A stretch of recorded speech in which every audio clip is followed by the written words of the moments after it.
আমার নিনাকে আমি ডাকতে ডাকতে গেছি, দেখি নিনার ওইরকম অবস্থা, কাত হয়ে আছে, পড়ে নাই। আমি এখানে এসে একটু চিৎকার করছি। আমাদের কেয়ারটেকারের নাম আয়ুব।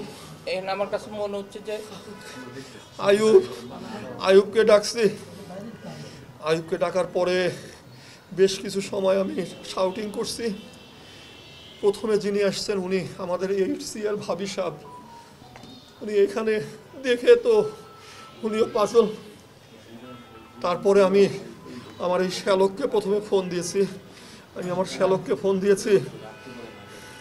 আমার শ্যালককে ফোন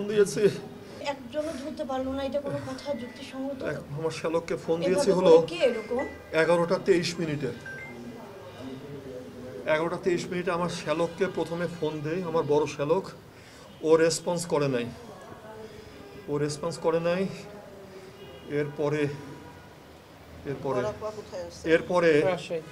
এরপরে আমি আমার একাডেমিক হেড যিনি আছেন তার নাম আরাফাত হোসেন, তাকে আমি 11টা 26-এ ফোন দিয়েছি।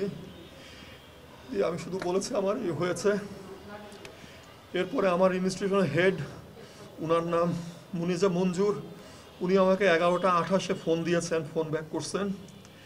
এরপরে আমি আমার বড় আপাকে ফোন দিয়েছি 11টা 30-এ। আমার ছোট বোন কই?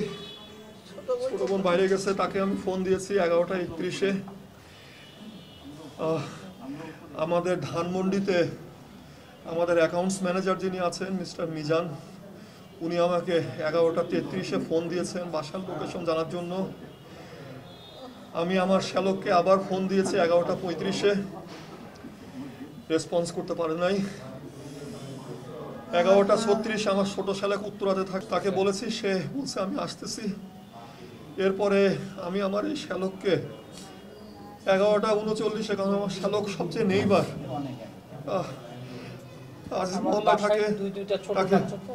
তাকে ফোন দিয়েছি, তবু রেসপন্স করতে পারে নাই। আমার অ্যাকাউন্টস অফিসার আবার 11টা, কিন্তু আমার ফোন রেসপন্স করে নাই। আর 29 মিনিট আগে আমি আমার মেয়ের স্কুলের যে সেকশন টিচার, ওনার নাম আবু সাইদ, আমার মেয়ের আজকে লাস্ট পরীক্ষা ছিল, ও প্রিপারেটরি স্কুলে, আমি ওনাকে ইনফর্ম করেছি। বাই দিস টাইম আপনারা অনেকেই একে একে এসছেন। আমার বড় বোন এসছে, আমার ছোট বোন, ভগ্নিপতি। সঠিক মাত্রার কার্বন কম্বিনেশন বৃদ্ধি করে পাইপের ডাক্টিলিটি ও হেভি লোড নেয়ার ক্ষমতা। Falcon MS pipe. আমার শ্যালক, আমার ভাগ্নে জামাই, ও বোধহয় সুরার দিতে গেছে। আমার ভাগ্নি, আমার ছোট ভাগ্নি। আর আমরা এখন আপনাদের কাছে মাধ্যমে বলি, যত দ্রুত সময়ে কিলারকে ধরিয়া দ্রুত বিচার করা চাই। আমরা তার ফাঁসি চাই।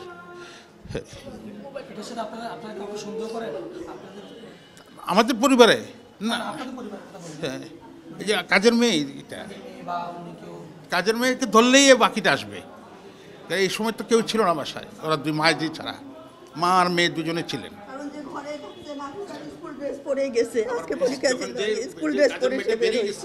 এটা আমরা সিসিটিভিতে দেখলাম, নাফিসার স্কুল ব্যাগ এবং নাফিসারের ড্রেস এবং জুতো।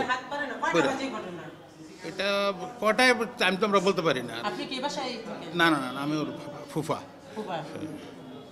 এইটুকুই। ওনার কি কোনো শত্রু ছিল বলে আপনাদের কোনো শত্রু ছিল বা? আমাদের তো এটাই সমস্যা হচ্ছে যে এক ফ্ল্যাটে ছিলেলে আমরা কোনোদিনও আরেক ফ্ল্যাটে চাই না। আপনাদের বাসা কি এখানে? আমরা আমার আব্বু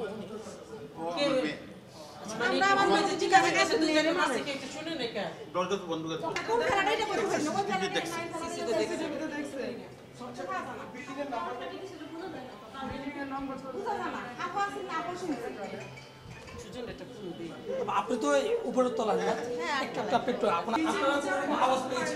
না, যখন এরকম কোনো শব্দ পাই নাই, যখন ভাই এসে চিৎকার করছিল তখন আমি বাথরুমে ছিলাম। আমি শুধু শব্দ পাচ্ছি যে কিসের একটা কান্নার শব্দ হচ্ছে।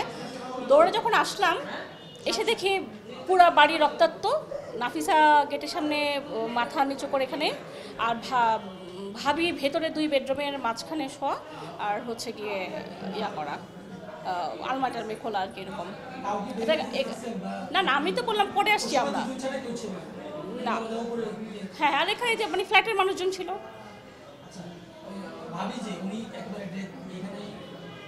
হ্যাঁ, নাফিসা পরে তো সরাদিতে নিয়ে গেছে, বলছে মারা গেছে।